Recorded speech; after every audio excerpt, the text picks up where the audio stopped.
Exercise 1.7 second sum. Determine the value of a lambda for which the following system of equation x plus y plus 3z equal to 0, 4x plus 3y plus lambda z equal to 0, 2x plus y plus 2z equal to 0 has unique solution, non-trivial solution.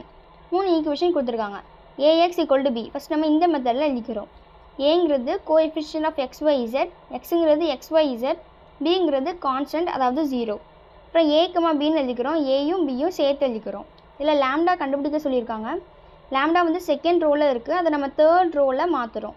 ஏன்னா அப்போ தான் நமக்கு ஈஸியாக lambda கண்டுபிடிக்க முடியும். அதனால் R2வையும் R3வையும் interchange பண்ணுறோம். இப்போ செகண்ட் ரோவில் உள்ளது தேர்ட் ரோவுக்கு மாறிடும், தேர்ட் ரோவில் உள்ளது செகண்ட் ரோவுக்கு மாறிடும். இதுக்கப்புறம் நம்ம ரேங்க் கண்டுபிடிக்கணும். அதனால் ரோ ரெடக்ஷன் மெத்தட் யூஸ் பண்ணுவோம். 2, 4, 3 இந்த 3 நம்பர் நம்ம 0 ஆக்கணும். R2 becomes R2 minus 2R1. இங்கே 2 இருந்தது, அதனால 2 minus 2 into 1 2, 2 minus 2 0. இப்போ 0 minus 1 minus 4 0. R3 becomes R3 minus 4R1. இங்கே 4 இருந்தது, 4 minus 4 into 1 4, 4 minus 4 0 minus 1 lambda minus 12 0. இதுக்கப்புறம் இந்த minus 1 0 ஆக்கணும். அப்புறம் R3 becomes R3 minus R2, minus 1 minus of minus plus 1, minus 1 plus 1 0. அப்போ 0 0 lambda minus 8 0. இதுக்கப்புறம் first question என்ன கேட்டிருக்காங்கன்னா யூனிக் சொல்யூஷன். யூனிக் சொல்யூஷன்னா ரோ ஆஃப் ஏயும் ரோ ஆஃப் ஏ, பி ரெண்டுமே ஈக்குவல் டு 3ன்னு வரணும். எப்போ ஈக்குவல் டு 3 வரும்? இந்த லாம்டா மைனஸ் 8 வந்து நாட் ஈக்குவல் டு 0ன்னு இருக்கணும். இப்போ lambda minus 8 not equal to 0. அப்போ லாம்டா நாட் ஈக்குவல் டு இந்த மைனஸ் 8 இங்கே வரும்போது ப்ளஸ் 8. அப்போ லாம்டா நாட் ஈக்குவல் டு 8. அப்போ இது ட்ரிவியல் சொல்யூஷன், அதாவது யூனிக் சொல்யூஷன். ரெண்டாவது கொஸ்டின் வந்து நான் ட்ரிவியல் சொல்யூஷன் கேட்டிருக்காங்க. நான் ட்ரிவியல் சொல்யூஷன்னா ரோ ஆஃப் ஏயும் ரோ ஆஃப் ஏ, பியும் ஈக்குவல் டு 2ன்னு வரணும். எப்போ ஈக்குவல் டு 2 வரும்? இந்த இடத்துல 0 ஆகணும். அப்போ லாம்டா மைனஸ் 8 ஈக்குவல் டு 0. இப்போ லாம்டா ஈக்குவல் டு 8. அப்போ இது நான் ட்ரிவியல் சொல்யூஷன். இதான் answer. Third sum. By using Gaussian elimination method balance the chemical reaction equation. C2H6 plus O2 gives H2O plus CO2. இதான் ஈக்குவேஷன். இதை வந்து பேலன்ஸ் பண்ணி எழுத சொல்லியிருக்காங்க. எப்படின்னா இதில் கார்பன் 2 இருக்கா, C2. இந்த சைடு பாருங்கள் ஒரே ஒரு கார்பன் தான் இருக்குது. அப்போ நம்ம என்ன பண்ணுவோம், முன்னாடி ஒரு 2 போடுவோம். அதே மாதிரி நம்ம கண்டுபிடிச்சி எழுத சொல்லியிருக்காங்க. ஃபஸ்ட்டு நம்ம x1, x2, x3, x4 அப்படின்னு நம்ம முன்னாடி போட்டுக்கிறோம். அப்போ x1 C2H6 plus x2O2 gives x3H2O plus x4 CO2 அப்படின்னு எழுதிக்கிறோம். இதுலேருந்து நம்ம ஈக்குவேஷன் எழுத போகிறோம். ஃபஸ்ட்டு இதில் கார்பன் வந்து 2 இருக்குது, அப்போ 2x1 அப்படின்னு போட்டுக்கிறோம். அப்புறம் இதில் வந்து கார்பனே இல்லை, கிவ்ஸ் இருக்குது, அதனால் ஈக்குவல் டு இதில் கார்பன் இருக்கா, இல்லை, இதில் கார்பன் இருக்குது, எத்தனை 1. அப்போ x4 இதை நம்ம ஒரே சைடாக எழுதுகிறோம். அப்போ 2x1 minus x4 equal to 0. இது ஃபஸ்ட் ஈக்குவேஷன். அப்புறம் ஹச் பார்க்கணும். ஹச் வந்து 6 இருக்குது, அப்போ 6x1. இதில் ஹச் இல்லை, கிவ்ஸ் இருக்குது, அப்போ ஈக்குவல் டு இதில் ஹச் 2 இருக்குது, அப்போ 2x3 இதில் ஹச் இல்லை. இதுக்கப்புறம் நம்ம 6ம் 2வும் கேன்சல் பண்ணலாம், அதனால 3x1 ஈக்குவல் டு x3 அப்படின்னு நம்ம எழுதிக்கிறோம். இதுக்கப்புறம் நம்ம ஒரே சைடாக எழுதுகிறோம். 3x1 minus x3 equal to 0. இது செகண்ட் ஈக்குவேஷன்.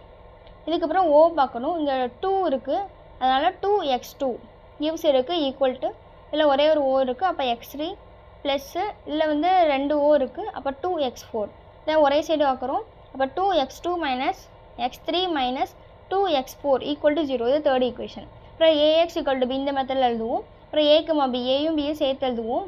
ஏங்கிறது coefficient of x, y, z, அதாவது இதில் பொறுத்த வரைக்கும் x1, x2, x3, x4. இதில் வந்து எக்ஸ்ட்ராவாக x4ன்னு இருக்குது. நம்ம எல்லாத்துலேயுமே x, y, z, abc அப்படி தான் பார்த்துருப்போம். இதில் வந்து 4 இருக்குது. ஏயும் பியும் சேர்த்து எழுதிக்கிறோம். R2வையும் R3வையும் இன்டர்சேஞ்ச் பண்ணுறோம்.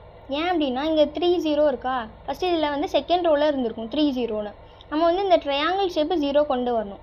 ஸோ இந்த இடத்துல நம்ம 0 ஈஸியாக கொண்டு வந்துடலாமே. நாங்கள் R2வையும் R3வையும் இன்டர்சேஞ்ச் பண்ணியிருக்கோம். ஏன் அப்படின்னா நம்ம ரேங்க் கண்டுபிடிக்கும் போது இந்த 3 நம்பர் நம்ம 0 ஆக்குவோம். இப்போ இன்டர்சேஞ்ச் பண்ணனால இந்த 2 நம்பர் ஈஸியாகவே 0 ஆகிட்டு, இந்த ஒரு நம்பர் மட்டும் தான் நம்ம 0 ஆக்கணும். அதனால் R3 becomes 2R3 minus 3R1. 2 into 3 6 minus 3 into 2 6, 6 minus 6 0. அப்போ 0 0 minus 2 3 0. இதுக்கப்புறம் நம்ம ரேங்க் கண்டுபிடிக்கணும். Row of A equal to 3, row of A, B equal to 3, number of non zero rows. இதில் வந்து மேக்ஸிமம் மேட்ரிக்ஸ் வந்து 3/4 மேட்ரிக்ஸ், அதனால் மேக்ஸிமம் வந்து 4. நமக்கு வந்து ரோ ஆஃப் ஏயும் ரோ ஆஃப் ஏ, பியும் ஈக்குவல் டு 3 தான் வந்திருக்கு. அதனால் இது கன்சிஸ்டன்ட், இன்ஃபினிட்லி மெனி சொல்யூஷன்.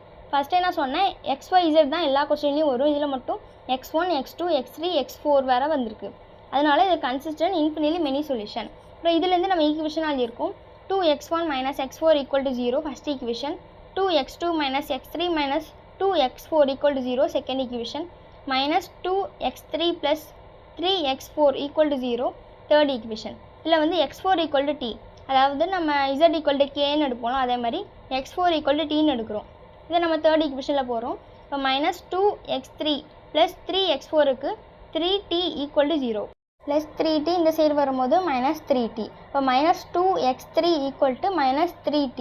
அப்புறம் x3 equal to minus 3t by minus 2. minus minus cancel ஆயிரும். x3 equal to 3t by 2 first ஈக்குவேஷனில் போடுறோம். 2x1 minus x4 இருக்குது, x4க்கு பதிலாக t equal to 0. 2x1 equal to minus t இந்த side வரும்போது plus t. x1 equal to t by 2 மல்டிப்ளியில் இருக்குது, இந்த side வரும்போது டிவைடில் மாறிடும். அப்புறம் செகண்ட் ஈக்குவேஷன் எழுதுகிறோம். 2x2 minus x3 இருக்குது, x3க்கு பதிலாக 3t by 2 minus 2x4 இருக்குது, 2 into x4க்கு பதிலாக t equal to 0. அப்புறம் இந்த ரெண்டு இதையும் இந்த சைடு கொண்டு வரும். அப்போ 2x2 equal to 3t by 2 plus 2t. அப்புறம் 2வை இந்த சைடு கொண்டு வரும், மல்டிப்ளியில் இருக்குது, இந்த சைடு வரும்போது டிவைடில் மாறும். அப்போ x2 equal to 3t by 2 into 2 4 plus 2t by 2 இருக்கும், 2 கேன்சல் ஆகி tன்னு இருக்கும். இதுக்கப்புறம் நம்ம எல்சிஎம் எடுக்கிறோம். 3t plus 4t by 4 add பண்ணால் 7t by 4. இப்போ x1ஓட வேல்யூ t by 2, x2ஓட வேல்யூ 7t by 4, x3ஓட வேல்யூ 3t by 2, x4ஓட வேல்யூ tன்னு இருக்கும். இதில் வந்து நம்ம கீழே உள்ள நம்பரை மட்டும் பாருங்கள். இங்கே 2 இருக்குது, 2 இருக்குது, இங்கே 4 இருக்குது. இப்போ டீயோட வேல்யூ 2வாக இருந்தனா இது கேன்சல் ஆயிரும். ஆனால் இதில் வந்து கீழே நம்பர் இருக்கும், அதாவது 7 2 by 4னா 2 கேன்சல் ஆயிரும், 7 by 2ன்னு இருக்கும். அப்படி இருக்கக்கூடாதுக்காக t equal to 4 எடுக்கும். 4ன்னு எடுத்தால் எல்லாமே கேன்சல் ஆயிரும். இப்போ t equal to 4ன்னு எடுத்தால் x1 equal to 2, அதாவது இங்கே 4 இருக்கும், 4 by 2 கேன்சல் பண்ணால் 2. x2 equal to 7, இங்கே 4 போடுவோம், 7 into 4 by 4, 4 கேன்சல் ஆகாது 7. x3 equal to 3t by 2 இருக்குது, இங்கே tக்கு பதிலாக 4 போடுவோம், 2 கேன்சல் ஆகும், 3 into 2 6. x4 equal to t தான் 4. அப்புறம் நம்ம ஈக்குவேஷனில் எழுதுகிறோம். 2c2h6 plus 7o2 gives 6h2o plus 4co2. இதான் ஆன்சர்.